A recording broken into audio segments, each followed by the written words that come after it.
apporter ce message d'être ensemble. Samy en a déjà parlé.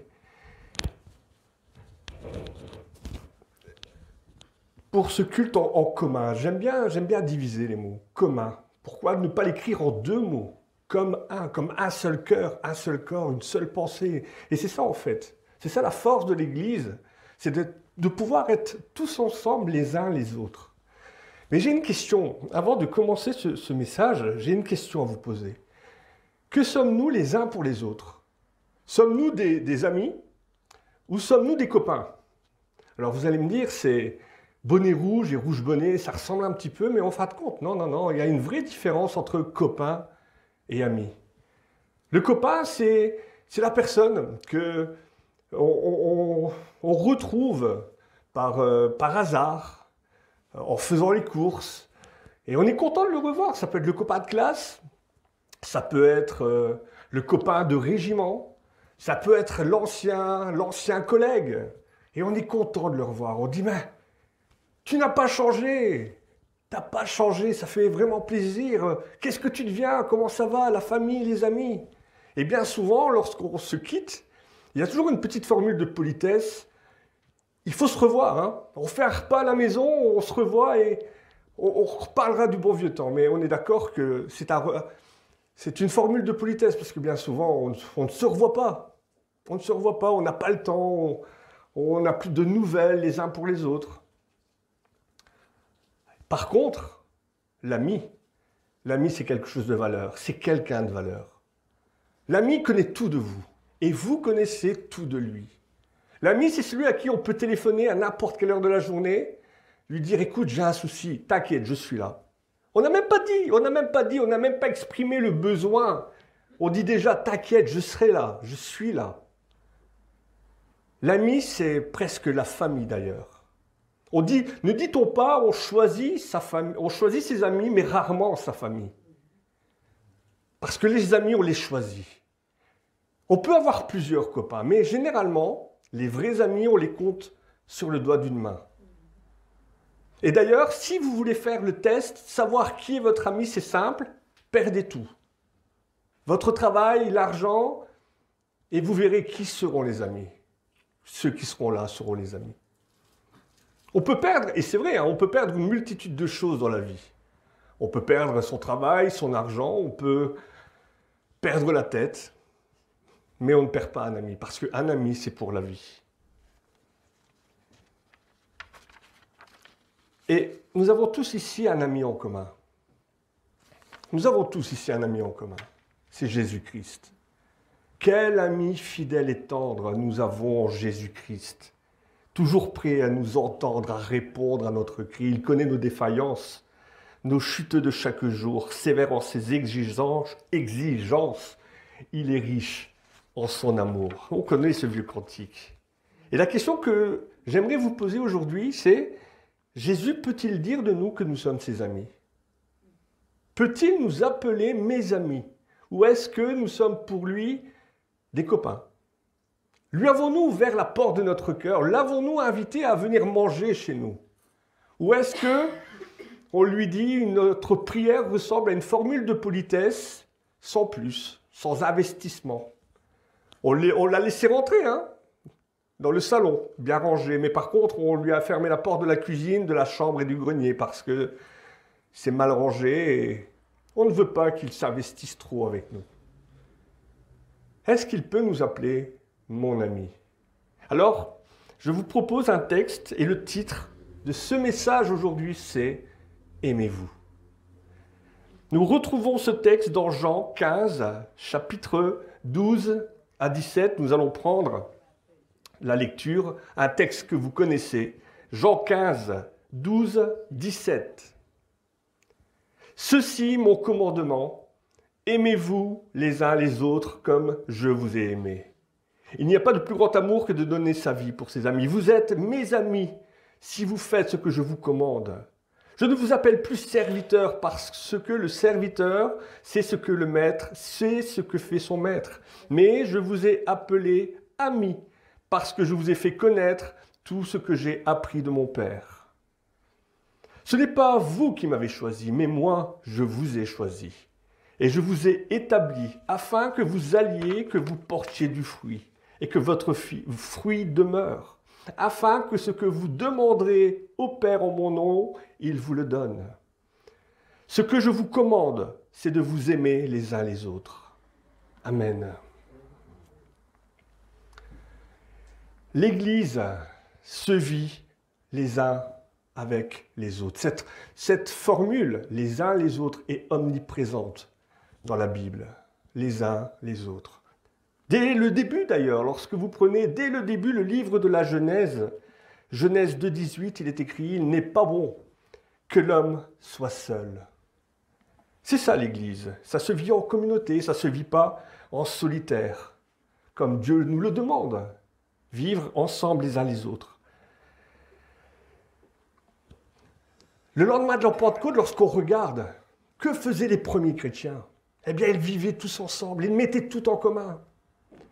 Ils voulaient partager ensemble la parole de Dieu, l'enseignement des apôtres, la prière, la communion fraternelle, la fraction du pain, comme nous l'avons fait aujourd'hui. C'est ça les autres, c'est ça la vie d'Église. C'est une vie les uns avec les autres. Un seul cœur, une seule âme, on connaît ce verset.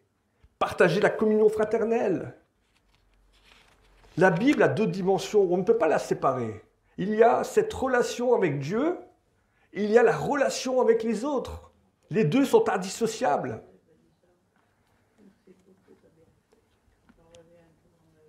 Jean 13, verset 35, « Tous connaîtront que vous êtes mes disciples à l'amour que vous avez les uns pour les autres. » On sort difficilement de la crise du Covid.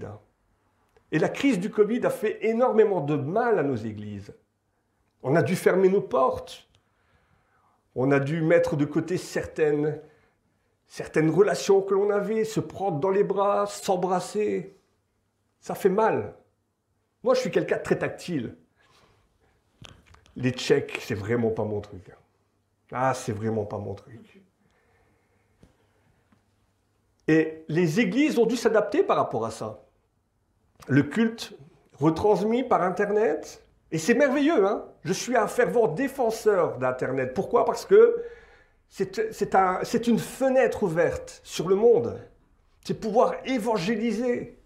Alors le culte de Dours se fait en retransmission directe. À Kievrin, on a opté pour l'enregistrement et la rediffusion par après.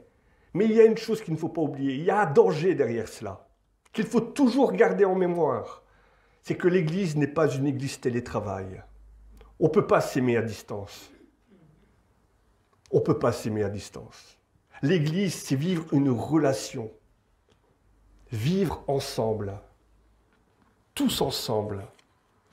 Généralement, il y a quelqu'un, j'ai entendu cela un jour, tout seul, on va très vite. Mais à deux, on va plus loin. Tout seul, on va très vite, mais à deux, on va très loin. Alors, nous allons établir le contexte du verset que nous avons lu du livre de Jean, Jean 15. Nous sommes, dans cet instant présent, dans la chambre haute. Et Jésus donne ses dernières recommandations à ses disciples. L'heure est venue. Dans pas longtemps, il va se faire arrêter. Dans pas longtemps, il va se donner. Il va donner sa vie en rançon. Pour tous. Et là, c'est plus l'heure de parler en parabole. C'est plus l'heure de rentrer dans... Le message que Jésus doit donner, c'est le message le plus important. Il n'a plus le temps. Alors on peut s'imaginer l'angoisse des disciples qui vivent ce moment présent, qui ne comprennent pas, qui ne... Alors il va se passer dans cette chambre haute des choses extraordinaires. Jésus va commencer ce repas de Pâques en lavant les pieds des disciples, même ceux de celui qui allait le trahir, Judas. Jésus va partager le repas de Pâques avec ses disciples. Pendant ce repas, il va expliquer de quelle manière il va se livrer et qui va le livrer. Il va même expliquer à Pierre que par 3 fois, il va le renier. C'est important. Alors, on peut imaginer cette atmosphère aussi angoissante, cette ambiance qui doit être lourde, oppressante. Jésus n'a plus le temps. Ce qu'il enseigne est hautement important. Et dans ce court verset, Jésus nous montre les 4 caractéristiques propres aux amis de Jésus. 4 caractéristiques propres à ses amis. La première caractéristique, c'est, et nous la retrouvons dans le verset 12 à 13, les amis de Jésus s'aiment les uns les autres. Si on se dit amis de Jésus, nous devons nous aimer les uns les autres. Voici le commandement, aimez-vous les uns les autres. Une dernière recommandation que Jésus d'ailleurs va redire pour la deuxième fois. La première fois, il le dit dans Jean 13, 34. Aimez-vous les uns les autres comme je vous ai aimé, vous aussi aimez-vous les uns les autres. C'est même plus un commandement en fait, c'est un impératif. C'est un impératif. Nous devons nous aimer les uns les autres. Et c'est le message que l'Église a toujours partagé. Et c'est le message que l'Église doit continuer à partager. L'amour. Il faut s'imaginer que Jésus est sur le point d'être livré. Son ministère terrestre arrive à son terme. La croix est en train de se dessiner. Et si la croix est en train de se dessiner, c'est justement par amour. Si Jésus a quitté le trône de gloire, c'est par amour. Dieu a tant aimé le monde qu'il a envoyé à son Fils unique afin que quiconque croit en lui ne périsse pas, mais qu'ils aient la vie éternelle. C'est par amour que Jésus va se donner. Regardez la croix, regardez cette croix et regardez ce que Jésus par amour a fait pour nous.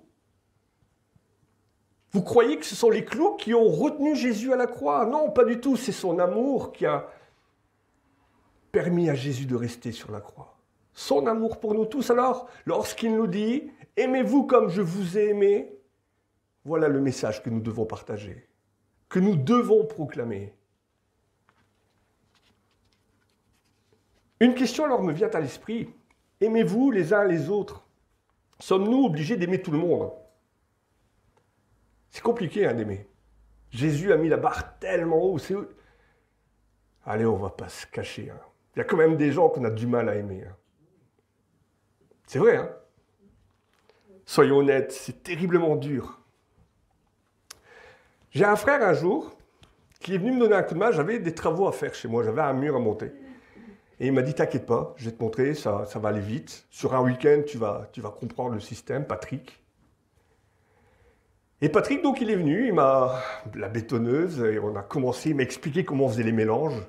Et en fait, monter un mur de parpaing, c'est super facile, hein, quand on réfléchit. C'est juste des Legos, c'est des gros blocs rectangulaires. Et c'est super facile, pourquoi? Parce qu'en fait, tous les blocs se ressemblent. Donc, il faut juste bien partir au départ, et en fait, la suite, elle est logique. C'est des gros Legos. Et c'est vrai qu'en, allez, je veux dire, un petit week-end de temps, j'avais compris le fonctionnement, et allez, c'est parti.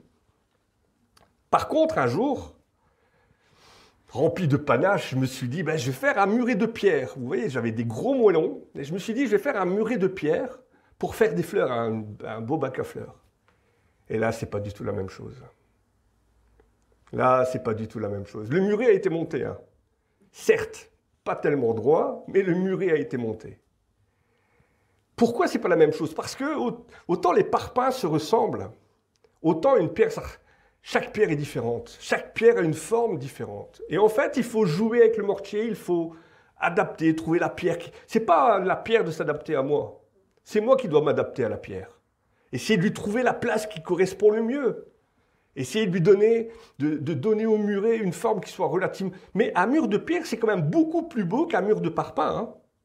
Vous avez vu les vieilles maisons dans le sud de la France, les murs de pierre, c'est super joli, hein. Alors pourquoi je dis ça? Parce qu'en fin de compte, lorsqu'on regarde autour de nous, on est entouré de pierres. C'est les gens avec qui on vit. Alors certaines pierres sont précieuses, comme certaines personnes sont précieuses, et on a envie de les garder près de nous, hein. On n'a pas envie de les lâcher, ces pierres-là, ces gens-là, ces personnes-là. Certaines pierres sont des silex, sont les personnes tranchantes. Il y a des gens comme ça, hein, tranchants, coupants, toujours en train de...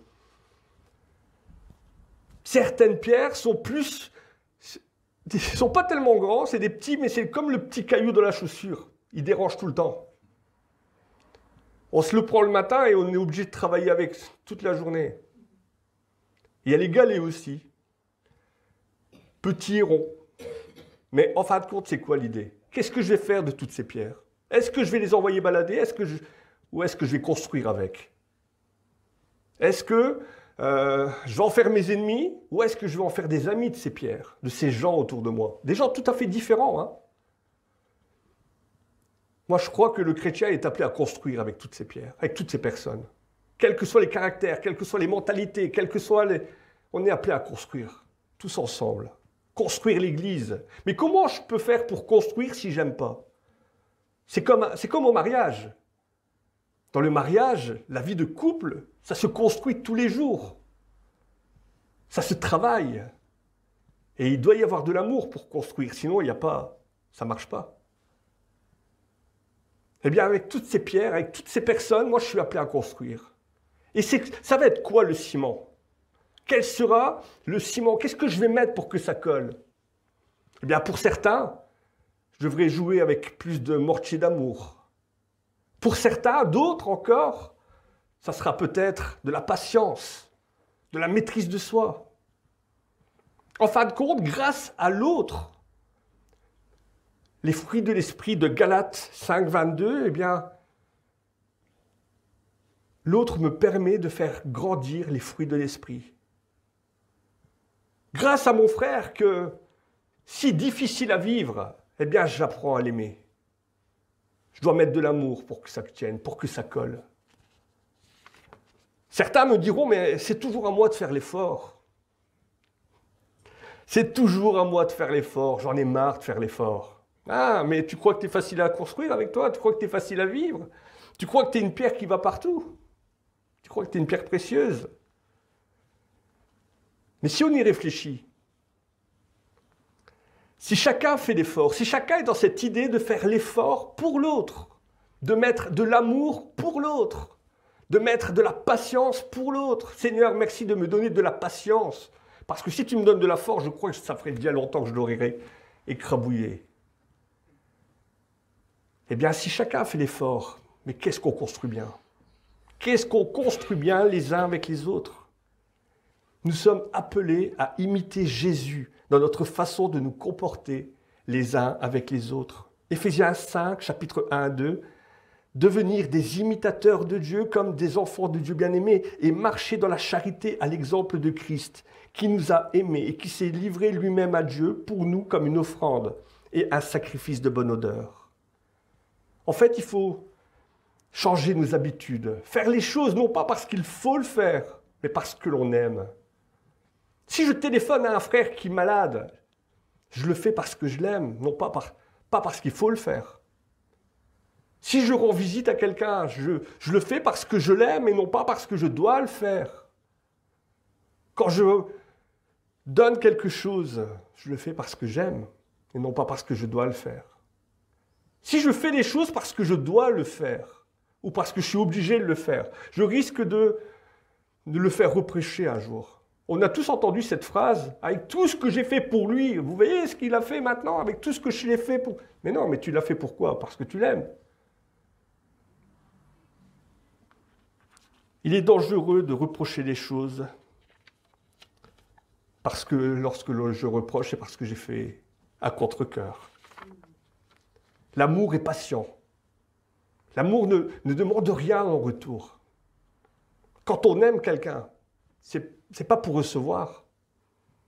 J'aime gratuitement. J'aime gratuitement. On connaît ça. Pour moi, c'est l'un des plus beaux versets. 1 Corinthiens 13, 4. L'amour est patient, plein de bonté, il n'est pas envieux. Il ne cherche pas à se faire valoir, il ne s'enfle pas d'orgueil, il ne fait rien d'inconvenant, il ne cherche pas son propre intérêt, il ne s'aigrit pas contre les autres, il ne trame pas le mal. L'injustice l'attriste, la vérité le réjouit. Il pardonne, il espère, il fait confiance, il persévère. L'amour n'aura pas de fin. C'est pour moi la plus belle déclaration d'amour, ça. L'amour. Deuxièmement, les véritables amis de Jésus sont obéissants. Ah, ça, on a du mal d'être obéissant. Hein. Moi, le premier, attention. Hein. Demandez à mes parents. Vous retrouverez ça au verset 14 du texte de Jean que nous avons lu. Un jour, il y a un pharisien qui était voir Jésus en lui disant « Maître », quelle hypocrisie déjà pour le pharisien d'appeler Jésus maître. « Maître, quel est pour toi le plus grand des commandements ?» Et Jésus va lui répondre « Tu aimeras ton Dieu de toute ton âme, de tout ton cœur, de toute ta pensée. C'est le plus grand et le plus grand de tous les commandements. Et voici le second, tu aimeras ton prochain comme toi-même. » Jésus nous demande, nous le rappelle encore, et comme il l'a rappelé aux pharisiens, aimer Dieu et aime ton prochain. La base du péché, c'est quoi en fait, si on y réfléchit? C'est la rébellion, c'est la désobéissance. Et Jésus définit justement ses disciples, ses amis, par l'obéissance. Si quelqu'un m'aime, il gardera ma parole et mon Père l'aimera, et nous viendrons à lui, nous ferons notre demeure chez lui. Sommes-nous des chrétiens obéissants? Est-ce que je suis obéissant? On pourrait se dire, ouais, mais bon, je suis quand même pas si rebelle que ça. Hein? 1 Jean 3,4. Quiconque pêche transgresse la loi, et le péché, c'est la transgression de la loi, justement. Alors je pense que oui, nous sommes tous des désobéissants. Les amis de Jésus, troisième point, et vous le retrouvez au verset 15, les amis de Jésus connaissent la vérité divine. Alors ça, c'est... Quand je réfléchissais à ça, je me dis, nous connaissons de la vérité divine. Lorsque on est amis de Jésus, on connaît les vérités divines. De nos jours, le terme serviteur, Jean parle de serviteur ou d'esclave, doulos, le terme doulos, comporte de nos jours une connotation qui est négative. On n'a pas envie d'être serviteur. C'est dur d'être serviteur, servir quelqu'un, c'est compliqué. Hein? Généralement, dans notre pensée, quand on pense serviteur, on pense Cendrillon. On connaît tous ce dessin animé de Cendrillon, hein? Cette jeune fille qui est obligée de travailler pour sa belle-mère, attendant le prince charmant. Alors, mesdames, si vous attendez le prince charmant, ça n'existe pas, hein, le prince charmant. Ou bien, si, au rayon biscuit. Mais faites attention, ça fait grossir. Mais c'est vrai qu'on a une drôle d'image du terme serviteur. On ne veut plus être serviteur. Ni encore moins comme esclave. Pourtant, les plus grands prophètes de l'Ancien Testament, les plus grands personnages de l'Ancien Testament et même du Nouveau Testament sont considérés comme serviteurs. Hein. Moïse, par exemple, fidèle serviteur de la maison de Dieu. Il y a Josué aussi, le serviteur de l'Éternel qui mourut âgé de 110 ans. Job, le serviteur de Dieu, pas un homme aussi grand et aussi intègre que lui sur la terre, intègre et droit. Dans le Nouveau Testament, Marie, l'humble servante, Dieu a posé son regard sur l'humble servante. L'apôtre Paul, Romains 6, 18, ayant été affranchi du péché, vous êtes devenus esclaves de la justice. Et c'est Jésus lui-même, non pas venu pour être servi, mais pour servir. Donc il n'y a pas de connotation, il n'y a pas à se poser des questions. Hein. Nous sommes tous des serviteurs. Nous n'avons pas à rougir de nous dire serviteurs de Dieu. Mais le chrétien peut-il encore par amour être un doulos, c'est-à-dire être un serviteur pour l'autre? On se dispute généralement celui qui aura la première place, celui qui sera la chair. On connaît cette chanson, je me voyais déjà au haut de l'affiche, en 10 fois plus grand que n'importe qui, mon nom c'est... On connaît ça. On se dispute cette place, la place de la chair. Il y a une maladie dans les églises. Vous la connaissez? La pasteurite aiguë. C'est une maladie, hein? Il y aurait bientôt plus de pasteurs qu'il y aurait de moutons. Mais est-ce qu'on réfléchit au fait que lorsque je veux être pasteur ou avoir une charge pastorale, c'est avant tout d'avoir la charge de serviteur pour les autres? Est-ce qu'on est prêt à prendre cette place de serviteur? Ma grand-mère, elle disait tout le temps, tu as voulu un vélo pédale. Tu veux être le premier? Eh bien, sois le dernier. Prends toutes les charges qu'il y a autour de ça. Prends toutes les charges qu'il y a autour de ça. Et parce que nous sommes serviteurs, Jésus nous voit maintenant comme ses amis. Il ne nous appelle plus serviteurs, il nous appelle mes amis. Et parce que nous sommes ses amis, nous pouvons rentrer dans sa présence. Nous pouvons rentrer dans son intimité. Le serviteur ne connaît rien de ce que le maître a en tête, mais l'ami sait ce que le maître a en tête. Et nous pouvons connaître les vérités divines qui sont cachées au monde. Les mystères de la résurrection, les mystères de la croix, le mystère de la grâce, le mystère du salut, tout cela nous le connaissons. Et c'est caché au monde. Pourquoi? Parce que nous sommes les amis de Jésus. Il ne nous appelle plus serviteurs, mais il nous appelle mes amis. Il nous appelle mes amis. Il nous a appelés mes amis. Ce n'est pas nous qui l'avons choisi. C'est lui qui nous a choisis. C'est lui qui nous a choisis. Lorsque j'étais garçon boucher, à l'époque, je faisais mes études, on devait choisir un maître de stage à l'époque. Et je pense que certains d'entre vous qui ont travaillé ou qui ont fait des stages par le passé devaient choisir. C'est rarement le maître qui vient chercher le disciple.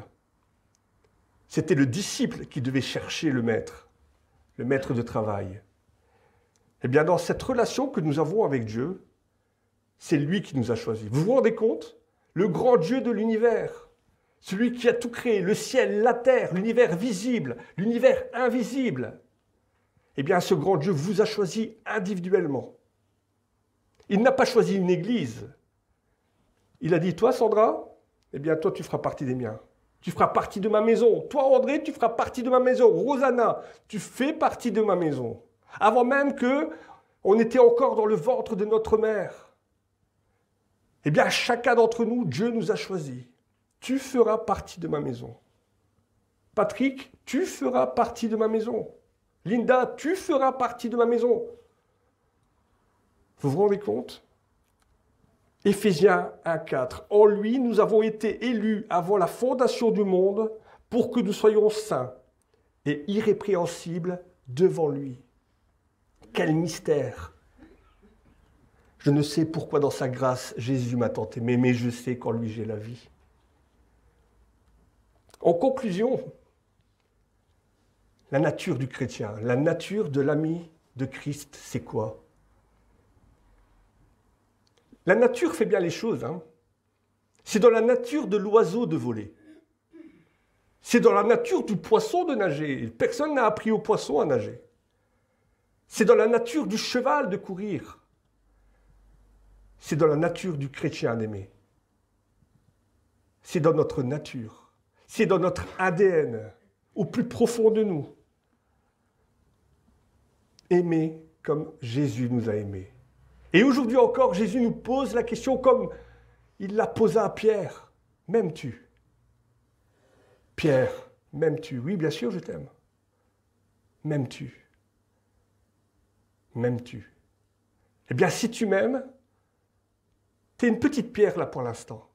Mais avec cette petite pierre, on va construire quelque chose de grand. Et vous êtes tous appelés individuellement à construire avec Christ et pour Christ quelque chose de grand. Plus grand que notre vocation.